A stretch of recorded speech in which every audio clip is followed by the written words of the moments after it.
चलो बच्चे स्टार्ट करते हैं आज की क्लास। और आज की क्लास में पिछले वाले सेशन को ही हम कंटिन्यू करेंगे। ठीक है, तो हेडिंग बना लेते हैं। चलिए, आप हेडिंग बनाएंगे न्यूटन के गति नियम। ठीक है, हेडिंग आप बनाएंगे न्यूटन के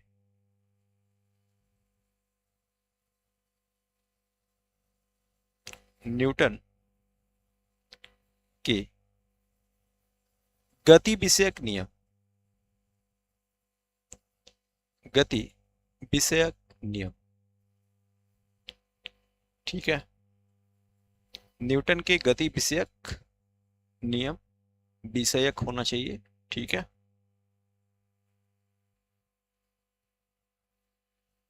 नियम।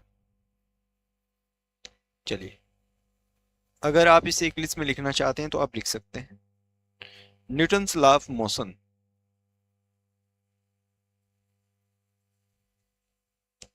Newton law of motion.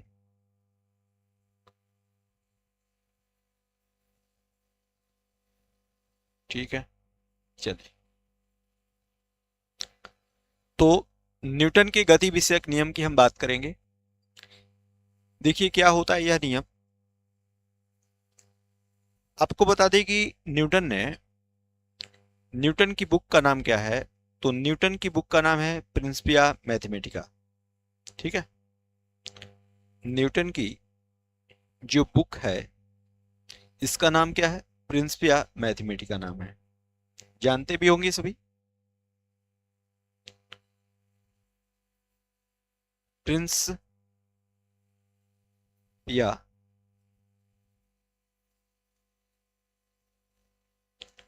Mathematica. ठीक है, प्रिंसिपिया मैथमेटिका ये न्यूटन की बुक है। ठीक है, अब इसी बुक में न्यूटन साहब ने 1986 में बोल रहा हूं, 1686 है। ठीक है, 1686 में गति विषयक नियम दिया था।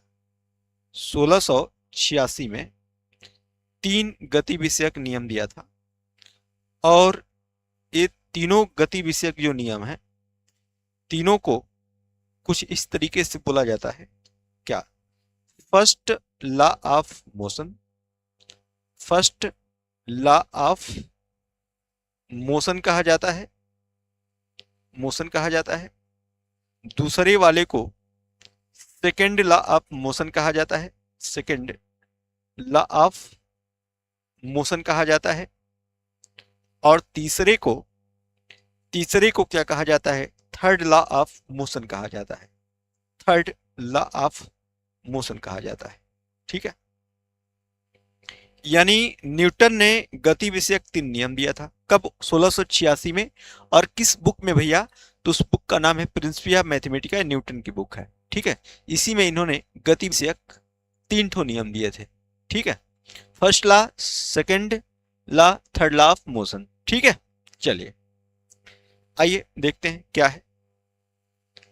तो इसके बारे में हम लोग लिखना स्टार्ट करें। लिखेंगे न्यूटन ने अपनी बुक,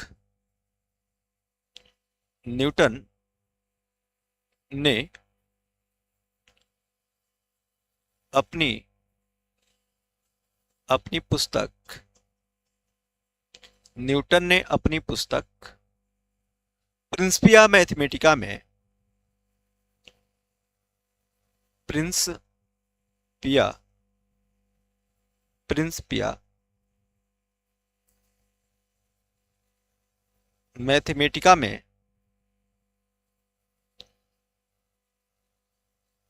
प्रिंसिपिया मैथमेटिका में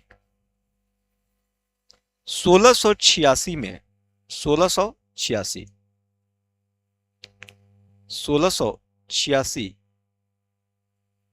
में 1686 1686 में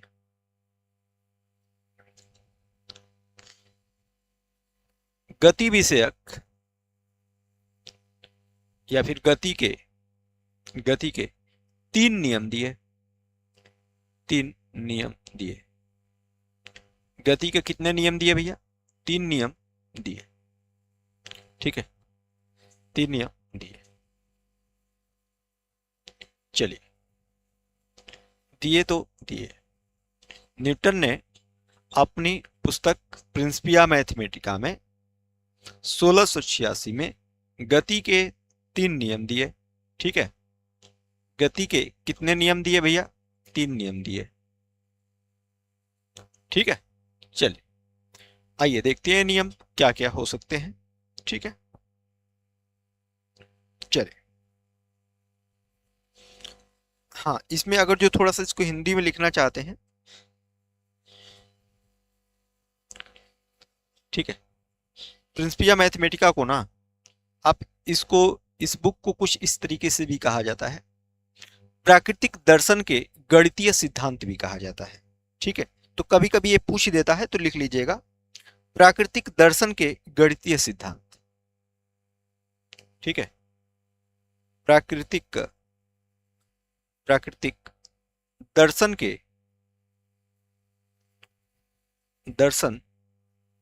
प्राकृतिक दर्शन के गणितीय सिद्धांत, गणितीय सिद्धांत। ठीक है, पूछा जाता है कि प्राकृतिक दर्शन के गणितीय सिद्धांत किसकी रचना है? बता देंगे न्यूटन साहब की है। क्या है? न्यूटन साहब की। कुल मिला के प्रिंसिपिया मैथमेटिका को ही कहा जाता है। ठीक है, प्राकृतिक दर्शन का गणितीय सिद्धांत, और इसी में इन्होंने न्यूटन ने 3 नियम दिए थे। ठीक है, चलिए बहुत अच्छे, आइए देखते हैं।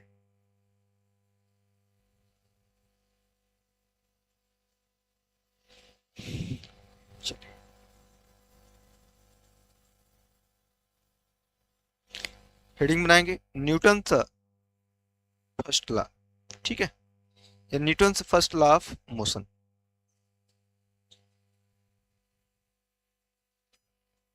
चलिए, यहां पर आप हेडिंग बनाएंगे न्यूटन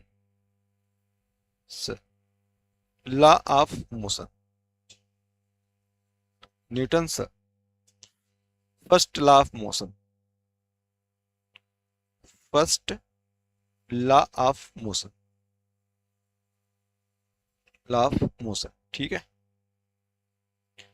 एक बात आपको मैं बताना चाहूंगा कि ये जो है ना, इस नियम को लॉ ऑफ इनर्शिया भी कहा जाता है। क्या कहा जाता है? लॉ ऑफ इनर्शिया भी कहा जाता है।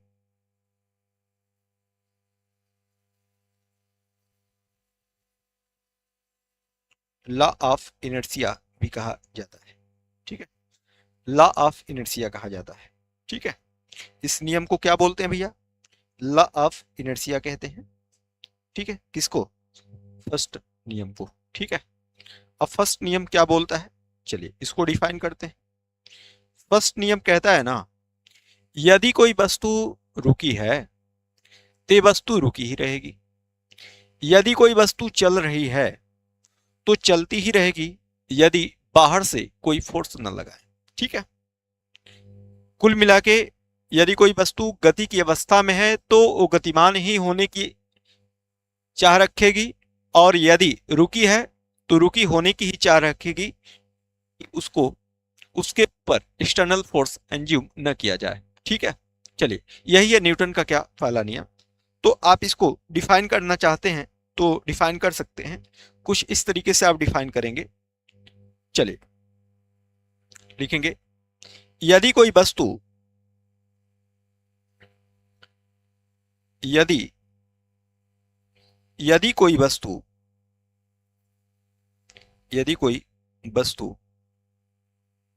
वस्तु रुकी है, या फिर आप बोल सकते हैं यदि कोई वस्तु विरामावस्था में है, विरामावस्था में है, यदि कोई वस्तु विरामावस्था में है, में है, तो विरामावस्था में ही रहेगी। विरामावस्था, विरामावस्था में ही रहेगी,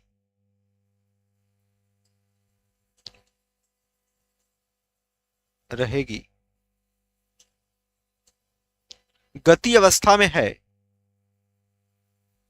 गति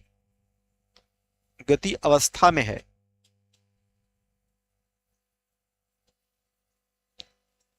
गति अवस्था में है, तो गति अवस्था में ही रहेगी, तो गति अवस्था में ही रहेगी, अवस्था में ही रहेगी, जब तक कि उस पर, जब तक कि उस पर बाहर से, या जब तक कि उस पर बाह्य बल न लगाया जाए, बाह्य बल न लगाया जाए, ठीक है।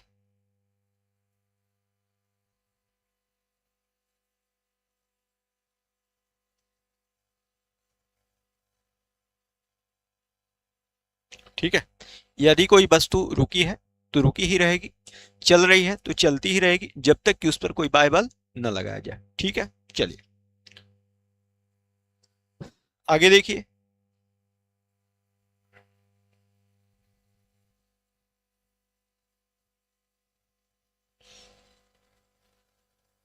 चलिए देखिएगा, यह स्थिति,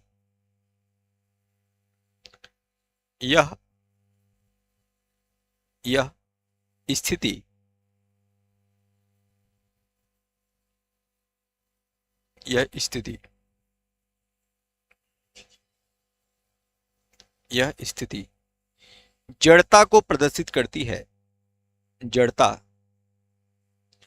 को प्रदर्शित करती है, जड़ता को प्रदर्शित करती है,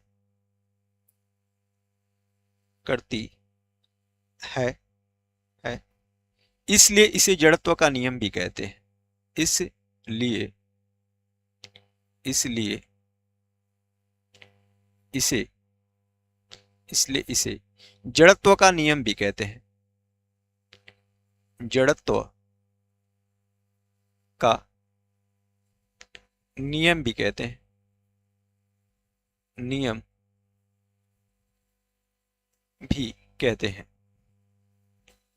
नियम भी कहते हैं। इसे जड़त्व का क्या बोलते हैं भैया? इसे जड़त्व का नियम भी कहते हैं। ठीक है, इसे जड़त्व का नियम यानी लॉ ऑफ इनर्शिया भी कहा जाता है इसे।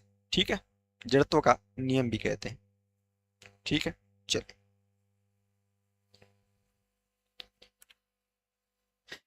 ये नियम अभी तक आपको समझ में आ ही गया होगा। ये नियम क्या बोला? नियम तो यही बोला ना, जैसे मान लीजिए ये कोई वस्तु है, ठीक है, ये कोई वस्तु है, ठीक है। अब इस वस्तु पर आप लगा रहे हो बल, क्या लगा रहे हो? बल लगा रहे हो, ये बल F लगा रहे हो, ठीक है। यदि आप इस पर बल न लगाते तो क्या होता? ये वस्तु विरामावस्था में ही होती। क्या होती? ये वस्तु विरामावस्था में होती। किस अवस्था में होती? विरामावस्था में होती। लेकिन जैसे ही आपने इस पर बल लगाना स्टार्ट किया, और इस वस्तु से आपका बल, इस वस्तु से आपका बल अधिक हो गया, तो यह वस्तु किस अवस्था में आ गई? गति की अवस्था में आ गई। ठीक है। या फिर कोई वस्तु गतिमान है और आप इसको, इस पर बाहर से बल लगा रहे हैं और ये वस्तु रुक जा रही है। ठीक है, रुक जा रही है, तो ये वस्तु तभी रुक रही है जब आपके द्वारा लगाया गया बल इस वस्तु के द्वारा लगाए गए बल से क्या है? अधिक है, तभी वस्तु रुकी। और वस्तु चलेगी कब? जब आपके द्वारा लगाया गया बल इस वस्तु से क्या होगा? इस वस्तु से अधिक होगा, तब वस्तु चलेगी। ठीक है। नहीं तो आप बल ना लगाएं तो ये वस्तु क्या होगी? अपनी जड़ता के कारण रुकी रहेगी, और जड़ता के कारण रुकी रहेगी, इसीलिए इसे जड़त्व का नियम भी कहा जाता है। इसलिए इसे जड़त्व का नियम भी कहा जाता है, यानी लॉ ऑफ इनर्शिया कहा जाता है। ठीक है। चलिए, अब इसके एग्जाम्पल आप कुछ देख सकते हैं। ठीक है। जैसे क्या होता है कि पेड़ की शाखा हिलाने पर, यहां पर एग्जाम्पल के रूप में आप देख सकते हैं, देखेंगे पेड़ की शाखा हिलाने पर, पेड़ यानी इसको वृक्ष लिख लीजिएगा, अच्छा लगेगा। वृक्ष की शाखा हिलाने पर, वृक्ष की शाखा हिलाने पर फल का नीचे गिरना, फल का नीचे गिरना, फल का नीचे गिरना, फल का नीचे गिरना, गिरना आप समझ सकते हो। ठीक है। देखो कैसे, जैसे मान लीजिए ये कोई वृक्ष है। ठीक है, ठीक है, और ये वृक्ष की डाली है कोई, समझ सकते हो। ठीक है, ये वृक्ष की डाली है।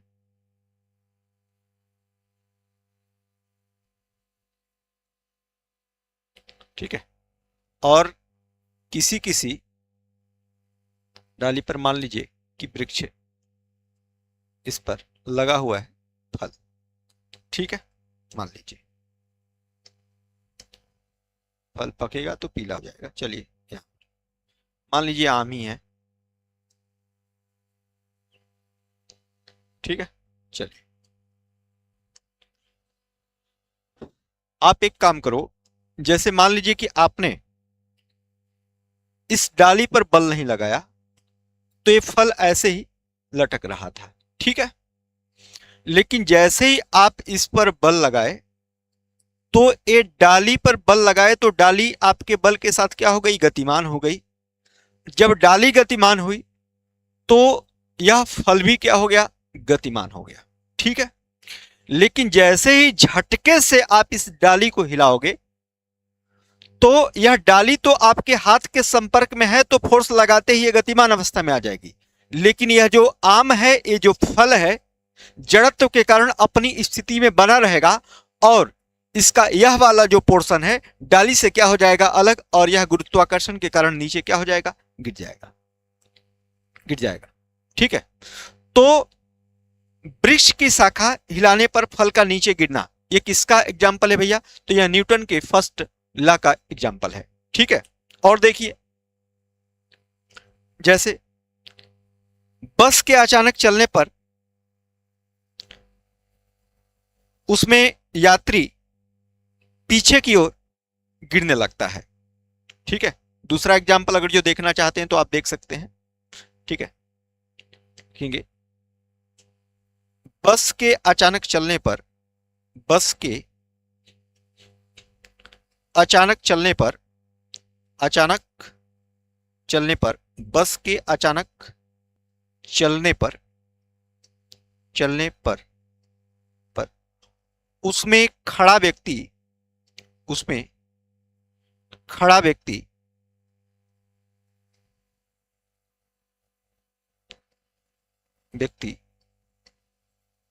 आगे की ओर उसमें खड़ा व्यक्ति पीछे की ओर गिरने लगता है। उसमें खड़ा व्यक्ति पीछे की ओर गिरने लगता है। पीछे की ओर गिरने लगता है। गिरने लगता है। ठीक है, गिरने लगता है। क्यों ऐसा होता है भैया? ऐसा इसलिए होता है क्योंकि आप बस में खड़े हैं तो बस के संपर्क में आपका पैर है। ठीक है, जैसे ही बस चलती है तो आपके शरीर का जो हिस्सा बस के संपर्क में है वो भी चल देता है बस के साथ। लेकिन आपके ऊपर का हिस्सा, आपके शरीर के ऊपर का जो हिस्सा है वो जड़त्व के कारण अपने विरामावस्था में बने रहने की कोशिश करता है और वो वहीं रहता है, और ये वाला नीचे वाला जो संपर्क वाला पोर्शन है वो आगे बढ़ जाता है, जिसके कारण आप पीछे क्या होते हैं? गिरने लगते हैं। आप कई बार देखे होंगे कि जिस डायरेक्शन में ट्रेन चल रही होती है उतरने वाला व्यक्ति उसी डायरेक्शन में क्या होता है? चलता है। उसी डायरेक्शन में चला है। उतरने वाला जो व्यक्ति है उसी डायरेक्शन में चलता है। अगर जो उसके विपरीत दिशा में उतर जाएगा तो गिर जाएगा। ठीक है, आप देखे होंगे जो उसमें ट्रेनों वगैरह में चाय वगैरह बेचते हैं तो ट्रेन जब चल देती है तो क्या करते हैं? उतरते हैं। और जब उतरते हैं तो बस ट्रेन के विपरीत दिशा में नहीं, ट्रेन की दिशा में क्या करते हैं? उतरते हैं तो थोड़ा दौड़ लेते हैं। इससे क्या होता है? इससे क्या होता है? इससे ये होता है कि गिरने की संभावना क्या होती है? कम हो जाती है। ठीक है, समझ में आई बात क्या? चलिए आगे देखिए। इसमें अगर जो और एग्जाम्पल आप लेना चाहते हैं तो ले सकते हैं। ठीक है, जैसे गोली मारने पर कांच में छेद हो जाता है। ठीक है, एक आध और एग्जाम्पल ले लीजिए। गोली मारने पर कांच में छेद हो जाता है। गोली मारने पर कांच में छेद हो जाता है।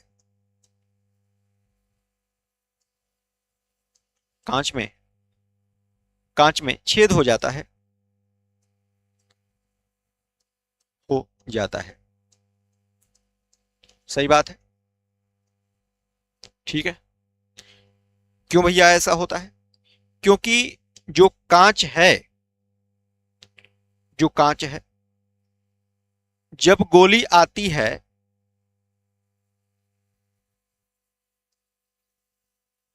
ठीक है,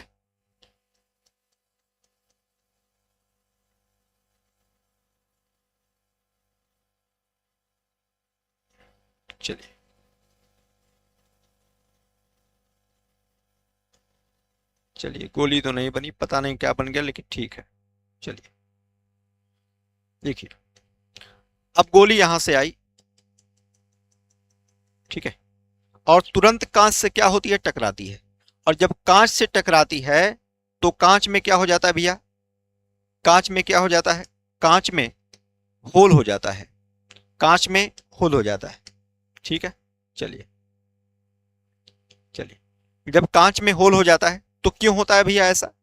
ऐसा इसलिए होता है कि जब गोली के संपर्क में कांच का जो भाग आता है तो गोली के साथ गतिमान हो जाता है और गोली क्या होती है? आगे निकल जाती है। गोली क्या होती है? आगे निकल जाती है। लेकिन जड़त्व के कारण जो हिस्सा कांच का संपर्क में नहीं होता है गोली के, ठीक है, वो विरामावस्था में बने रहने की कोशिश करता है और वहीं रह जाता है, और जो हिस्सा गोली के संपर्क में आता है गोली के साथ क्या होता है? निकल जाता है। गोली के साथ क्या होता है? निकल जाता है। ठीक है, चलिए, यानी गोली अब क्या आ गई? इधर आ गई। ठीक है, चलिए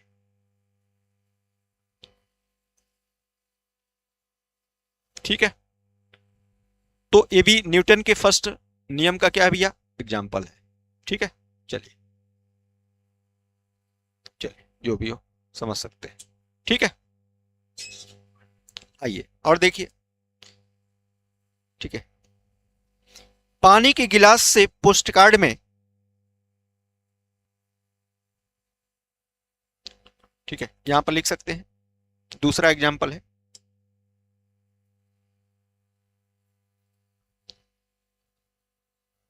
पानी की गिलास, पानी की गिलास के ऊपर, के ऊपर, ऊपर post card, post card, post card रखकर, रखकर, रखकर उसके ऊपर, उसके ऊपर, उसके ऊपर सिक्का रखकर खींचने पर, सिक्का, सिक्का रखकर, रख कर पोस्ट कार्ड खींचने पर, post, post card, post card खींचने पर, पोस्ट कार्ड खींचने पर, खींचने पर सिक्का पानी में गिर जाता है, सिक्का, सिक्का पानी में गिर जाता है, सिक्का पानी में गिर जाता है। सही बात है, बिल्कुल सही बात है। ठीक है, आप समझ सकते हैं। जैसे मान लीजिए ये कोई शीशे की गिलास है, ठीक है, ये कोई शीशे की क्या है, गिलास है। ठीक है, चलिए अब शीशे की गिलास है, इसमें भरा हुआ है क्या, पानी, इसमें पानी भरा हुआ है। ठीक है, चलिए इसमें पानी भरा हुआ है नकारा। ठीक है, इसके ऊपर आपने क्या रख दिया, इसके ऊपर आपने पोस्ट कार्ड रख दिया। ठीक है, ये रख दिया आपने क्या, पोस्ट कार्ड, और इसके ऊपर आपने रख दिया क्या, सिक्का रख दिया। क्या रख दिया भैया, इसके ऊपर आपने क्या रख दिया, सिक्का। ठीक है, इसके ऊपर आपने सिक्का रख दिया।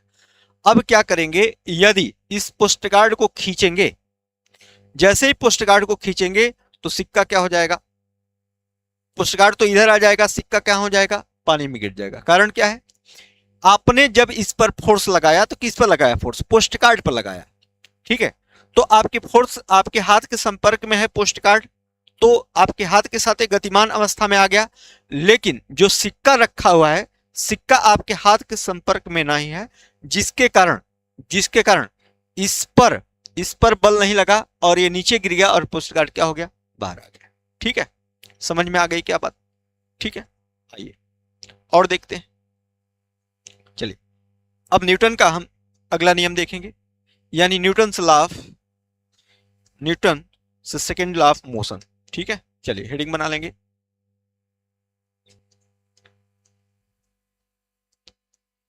Newton second law of, law of motion. ठीक है, चलिए देखिए न्यूटन का दूसरा नियम क्या है। ठीक है, चलिए ये भी बहुत इंपॉर्टेंट होता है, ध्यान दीजिएगा। ठीक है, चलिए आइए देखते हैं।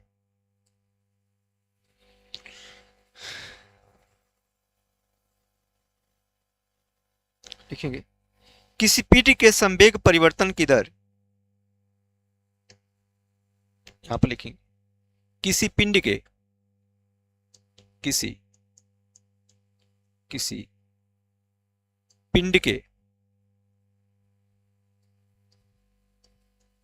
किसी पिंड के संवेग परिवर्तन की दर, संवेग परिवर्तन, संवेग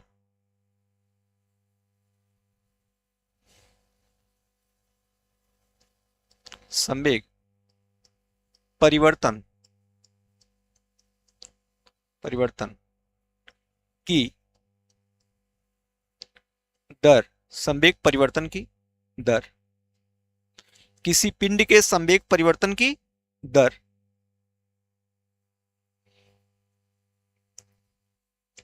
दर उस पर आरोपित बल के समानुपाती होती है। उस पर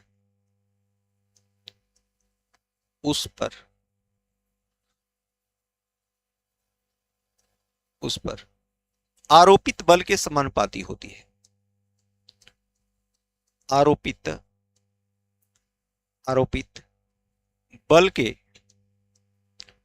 के समानुपाती होती है। समानुपाती होती है। समानुपाती होती है। ठीक है, ठीक है। किसी पिंड के संवेग परिवर्तन की दर उस पर आरोपित बल के क्या होती है? समानुपाती होती है। ठीक है, समानुपाती होती है। तथा इस दर की दिशा पिंड पर आरोपित बल के अनुदिश होती है। तथा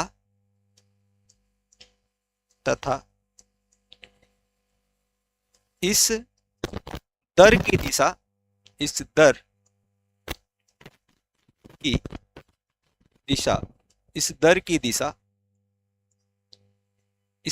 दिशा आरोपित बल के पिंड पर आरोपित बल के अनुदिश होती है। पिंड पर आरोपित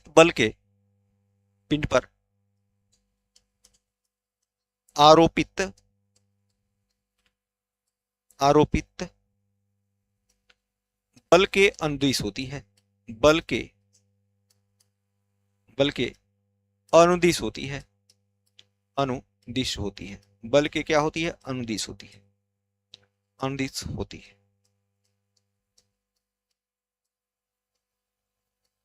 ठीक है, आरोपित बल के क्या होती है? अनुदिश होती है। ठीक है, चलिए, आरोपित बल के क्या होती है? अनुदिश होती है। ठीक है, ठीक है। या फिर आप इसे लिख सकते हैं, पिंड के संवेग परिवर्तन की दर पिंड पर आरोपित बल। ठीक है, इसे आप लिख सकते हैं। ठीक है, पिंड के संवेग परिवर्तन की दर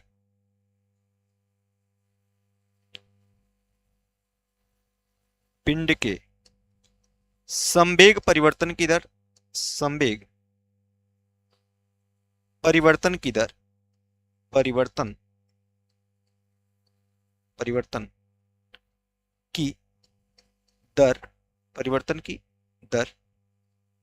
ठीक है, पिंड के संवेग परिवर्तन की दर।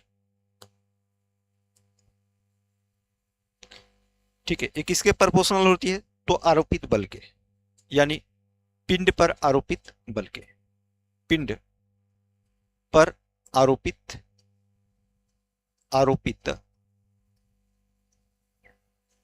बल।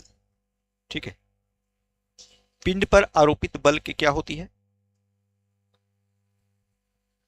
समानुपाती होती है। यानी पिंड पर आरोपित बल पिंड के संवेग परिवर्तन की दर के क्या होती है? समानुपाती होती है। ठीक है, ये चीज। अगर आप इसको देखें तो आरोपित बल को अगर आप F से क्या कर रहे हैं? इंडिकेट कर रहे हैं, तो F इज प्रोपोर्शनल टू क्या हो जाएगा? MA हो जाएगा। क्या हो जाएगा? MA हो जाएगा। प्रोपोर्शनल को हटाएंगे तो F equal to K MA हो जाएगा। KMA हो जाएगा। क्या हो जाएगा भैया? KMA हो जाएगा। ठीक है, चलिए, KMA हो जाएगा। ठीक है, और यदि आप K इक्वल टू 1 करते हैं तो आपको मिलेगा क्या? F equal to M into A मिलेगा। ठीक है, और आपको पता होना चाहिए कि यहां पर F क्या है? तो यह आरोपित क्या है? बल है। M क्या है? यह द्रव्यमान है, मास है। ठीक है, और A क्या है? तो त्वरण है, एक्सीलरेशन है। ठीक है, बल, द्रव्यमान और क्या है भैया? त्वरण है। ठीक है, चलिए, तो इसके आगे हम अगले सेशन में देखेंगे। ओके। Thank you.